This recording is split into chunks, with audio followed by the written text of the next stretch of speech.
সব মিলিয়ে মিরপুরের হোম ক্রিকেটে ১৪০-এর আশেপাশে ম্যাচ হয়েছে। এই উইকেটের রহস্য কেউ যেন বুঝতে পারে না, যেখানে গড়ে প্রথম ইনিংসে রান উঠে ২১৮ আর দ্বিতীয় ইনিংসে সেটা নেমে যায় ১৮৭-তে।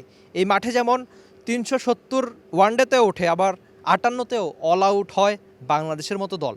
শেষ ৩ বছরে ৬টা ওয়ানডে ম্যাচ হয়েছে, যেখানে পেসারদের উইকেট ২৯, ইকোনমি ৫.১২, স্পিনারদের ৬ ম্যাচে এর দ্বিগুণ, পেসারদের ৬১টা উইকেট আর ইকোনমি ৪.১২। এই পরিসংখ্যানগুলো জানায় যে এই মাঠে উইকেট বোঝাটা কতখানি কঠিন।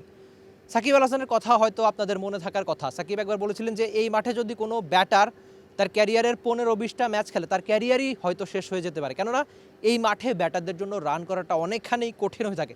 সবশেষ ওয়ানডে সিরিজের কথা নিশ্চয়ই আপনার মনে থাকার কথা।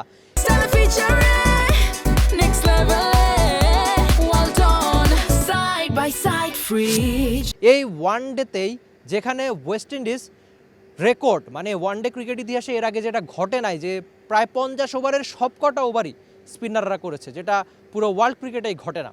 তো আবারও এমন কিছু ঘটবে কিনা, অবশ্য শাহিন শাহ আফ্রিদি সরাসরি বলে দিয়েছেন যে না, পাকিস্তান সবসময় পেসারদের দেশ, পেসাররা এখানে দাপুটে ক্রিকেটটা বা দাপুটে বোলিং করে থাকে। মিরপুরের হোম ক্রিকেটেও তাদের আশা পেইসে। কিন্তু পরিসংখ্যান বলে, আমি যে একটু আগে জানাচ্ছিলাম যে সবশেষ ৩ বছরে মাত্র ৬টা ওয়ানডে হয়েছে, যেখানে স্পিনারদের চেয়ে পেসারদের উইকেট দ্বিগুণ এবং ইকোনমিও স্পিনারদের প্রায় ১ কম। মানে স্পিনাররা যেখানে ৪ রান দিলে পেসাররা দেন ৫ রান প্রতি গড়ে ওভারে। ইনফ্যাক্ট স্ট্রাইক রেট, গড় সব কিছুই স্পিনারদের ভালো, এই উইকেট স্পিনটা সবসময় ভালো ধরে। তো বাংলাদেশ এক্ষেত্রে খানিকটা এগিয়েই থাকবে, সেটা আপনি মানতেই চাইবেন, যেহেতু নিজেদের হাতের তালুর মতো এই উইকেটটা তারা চেনে থাকেন, এই উইকেটে তারা সবসময় খেলেন, প্র্যাকটিস করেন, দিনের পর দিন পড়ে থাকেন। মিরপুরের হোম ক্রিকেট প্রচুর ওয়ানডে ম্যাচ হয়ে থাকে। ইনফ্যাক্ট মিরপুরের মানে বয়স তো খুব বেশি না, ২০০৬ সাল থেকে শুরু, এরপর থেকে যতগুলো ওয়ার্ল্ড ক্রিকেটেই আপনি যে কটা ভেন্যু দেখবেন, মিরপুরের অভিষেকের পর থেকে সবচেয়ে বেশি ম্যাচ আয়োজিত হয়েছে এই মাঠে। ছেলে বা মেয়েদের ওয়ানডে মিলিয়ে সব মিলিয়ে ১৪০টার মতো ম্যাচ হয়েছে। তো খুব বেশি রানে মিরপুরে ওঠেন। আপনি যদি আগে ব্যাটিং করেন ২৭০-২৫০ রানও যদি করে থাকেন, তাহলে সেটাই অপোনেন্ট বা পরে যারা ব্যাট করবে তাদের জন্য অনেকখানি চ্যালেঞ্জিং হয়ে যাবে।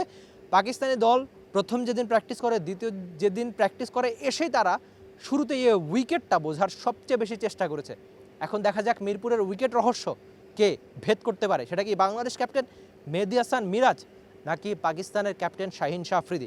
লম্বা সময় পর ১৪০ দিন পর ওয়ানডে ক্রিকেটে ফিরছে বাংলাদেশ। মিরপুরের হোম অফ ক্রিকেটের 3টা ম্যাচ, নিশ্চয়ই বাংলাদেশ সিরিজটা জিততেই চাইবে, সিরিজটা নিজেদের ড্রেসিং রুমেই রেখে দিতে চাইবে। পারবে কি team Tigers? Rifat Emil, T Sports, Dhaka. For more updates, subscribe to our YouTube channel and click on the bell icon. Follow us on Facebook and Instagram. Download T-Sports app to enjoy exciting games and highlights. Visit tsports.com.